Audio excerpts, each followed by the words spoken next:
Good morning అండి. ఈరోజు ప్రముఖ నేపథ్య గాయని జిక్కి గారి గురించి తెలుసుకుందాము. అసలు పేరు వచ్చి పిల్లవాలు గజపతి కృష్ణవేణి. జిక్కిగా పేరు ప్రసిద్ధులు పొందారు.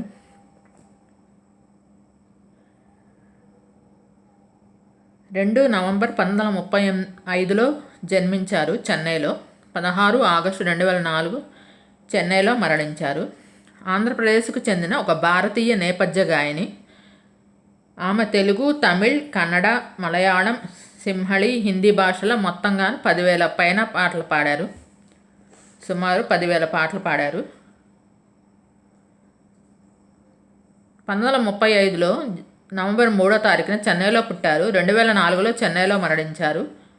ప్రముఖ ప్లేబ్యాక్ సింగరు, భారతీయ శాస్త్రీయ సంగీతం మరియు గాయకురాలు, స్వరకర్త. 1948 నుంచి 2004 దాకా చురుకుగా పనిచేశారు. ఆమె తల్లిదండ్రులు వచ్చి గజపతి రాయుడు, రాజా కాంతమ్మ. తెలుగు కుటుంబం అండి. ఆంధ్రప్రదేశ్ తిరుపతికి సమీపంలోని చంద్రగిరికి చెందినవారు. అక్కడి నుంచి జీవనోపాధి కోసం చెన్నైకి వెళ్ళారు. ఆమె మేనమామ దేవరాజు నాయుడు ప్రముఖ కన్నడ థియేటర్ లెజెండ్ మరియు చలనచిత్ర మార్గదర్శకుడు గుబ్బి వీరన్నతో సంగీత స్వరకర్తగా పనిచేశారు. ఇది యువ జిక్కిని సంగీత మరియు చలనచిత్ర ప్రపంచానికి పరిచయం చేసింది. 1943లో చైల్డ్ ఆర్టిస్ట్గా తన కెరీర్ని ప్రారంభించారు. గూడవల్లి రామబ్రహ్మం గారి దర్శకత్వంలో వహించిన పంతులమ్మ సినిమాలో చిన్న పాత్రను పోషించారు. 1946లో హాలీవుడ్ చిత్రం ఎక్స్క్యూజ్ మీకి రీమేక్గా అయిన మంగళసూత్రం సినిమాలో కూడా కనిపించారు.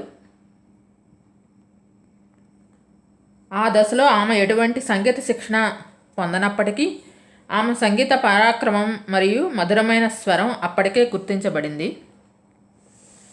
1948లో విజయవంతమైన తమిళ చిత్రం జ్ఞానసుందరి కోసం పాడే అవకాశం వచ్చింది. ఎస్వి వెంకటరామన్ సంగీతం అందించారు. కుమారి రాజమణి గారి కోసం పాడారు. అది పెద్ద సూపర్ హిట్ అయింది. అరుళ్ తారుం దేవా మాటవే అది ఏ ఇష్టజీతి అనే పాట పాడారు. అది ఆమె జీవితంలో మలుపు. బాలనటి కృష్ణవేణిని సాధారణ నేపథ్య గాయని జిక్కిగా మార్చింది. తమిళ, తెలుగు చిత్రాలకే కాకుండా కన్నడ, మలయాళంతో పాటు మంచి ఆఫర్స్ వచ్చాయి. వాటిల్లో కూడా హిందీలో కూడా.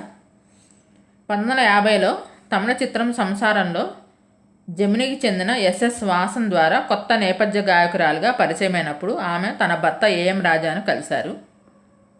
అతను 1952లో తన నిర్మాణంతో ఎంఆర్ సంపత్ కోసం ఆమెను పాడేలా చేయడం ద్వారా ఆమె హిందీ పరిశ్రమకు కూడా పరిచయం అయ్యారు. పిబి శ్రీనివాస్ గారు కూడా ఆ చిత్రంలో మొదట కోరస్ను పాడారు. ఆ టైంలో మెడ్రాస్లో సింహళ చిత్రాలు నిర్మించబడేవి కావున అందుకని ఆ దశలో ఈవిడ సింహళి చిత్రాలను కూడా పాడారు. పి లీలతో కలిసి 1950 ప్రారంభంలో, పి సుశీల 1950 చివరి నుండి కేంద్ర స్థాయి చేపట్టే వరకు దక్షిణ భారత చలనచిత్ర పరిశ్రమలో సుప్రీంగా పరిపాలించారు. పోటీ ఉన్నప్పటికీ పి లీలతో ఒకరినొకరు అభిమానిస్తూ ఇద్దరు అక్కాచెల్లెళ్ళలాగా ప్రవర్తిస్తూ ఎన్నో పాటలు పాడారు. పెద్ద సంగీత దర్శకులతో పనిచేశారు. అందరి గాయకులతో కలిసి పాటలు పాడారు.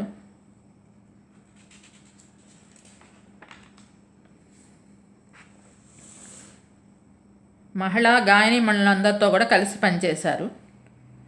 పి లీల నుంచి కేఎస్ చిత్ర దాకా, ఏఎం రాజా గారి దగ్గర నుంచి మనో దాకా, ఎస్వి వెంకటరామన్ నుండి మణిశర్మ దాకా అందరి సంగీత దర్శకులతో, అందరి గాయకులతో పాటలు పాడారు. ఆమెతో పాడిన గాయకులు MK Thyagaraj Bhagavathar, KR Ramaswamy, P Bhanumathi, S Varalakshmi, JP Chandrababu ఉన్నారు. విజయవంతమైన నేపథ్య గాయకులు మరియు సంగీత దర్శకులు ఏఎం రాజాను వివాహం చేసుకున్నారు. వీరి యుగళ గీతాలు సూపర్ హిట్గా నిలిచాయి. జిక్కి తన భర్తతో కలిసి పాడిన యుగళ గీతాలను ఇప్పటికీ రేడియో స్టేషన్లో ప్లే చేస్తున్నారు. ఏఎం రాజా మరియు జిక్కి యుఎస్ఏ, మలేషియా, సింగపూర్ వంటి ఇతర దేశాల్లో కూడా ప్రత్యేక కార్యక్రమాల్లో పాడారు. వీరికి 6 పిల్లలండి. 4 అమ్మాయిలు, 2 అబ్బాయిలు. ఏం రాజా ట్రైన్ ఎక్కుతుండగా జారి పట్టాల మధ్యలో పడిపోవటంతో మరణించారు. 1989లో కన్యాకుమారిలోని ఒక దేవాలయంలో కచేరీ చేయడానికి వెళ్తుండగా ఈ ప్రమాదం జరిగింది. భర్త మరణంతో కొంతకాలం జిక్కి పాటలు పాడడం మానేశారు. రిటైర్మెంట్ నుంచి బయటకి వచ్చి ఇళయరాజా గారి కోసం పాటలు పాడారు. తన 2 కొడుకులతో సంగీత బృందాన్ని కూడా ప్రారంభించారు. వారితో USA, మలేషియా, సింగపూర్లో ప్రదర్శనలు ఇచ్చారు. ఒకేసారి ఒక తమిళ సినిమా కోసం 5 పాటలు పాడారు. ఒకేసారి 5 పాటల కోసం పాడే అవకాశం ఇచ్చినందున తన పారితోషికం తగ్గించుకోమని నిర్మాతను కోరారు. అది ఆమెకు పాడటం పట్ల ఉండే అంకిత భావం. క్యాన్సర్ వ్యాధితో చికిత్స పొందుతూ 16 ఆగస్టు 2004 చెన్నైలో మరణించారు. మెడ్రాస్ తెలుగు అకాడమీ ఉగాది పురస్కారాలతో సత్కరించింది. తమిళనాడు ప్రభుత్వం కలైమామణి బిరుదుతో సన్మానించింది. జిక్కి మొత్తం 98 తెలుగు సినిమాల్లో 71 తమిళ సినిమాల్లో పాటలు పాడారు.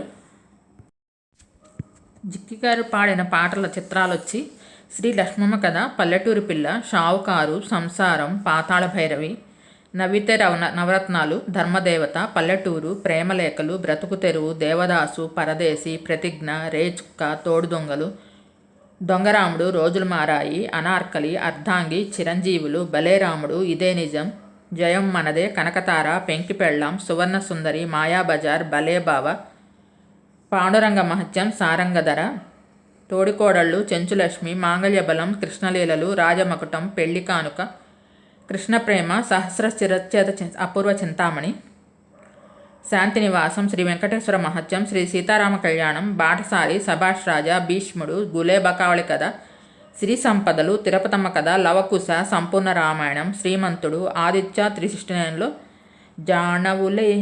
జానవులే అనే పాట పాడారు. సీతారామయ్య గారి మనవరాలు వెలుగు రేఖల వారు తెల్లవారి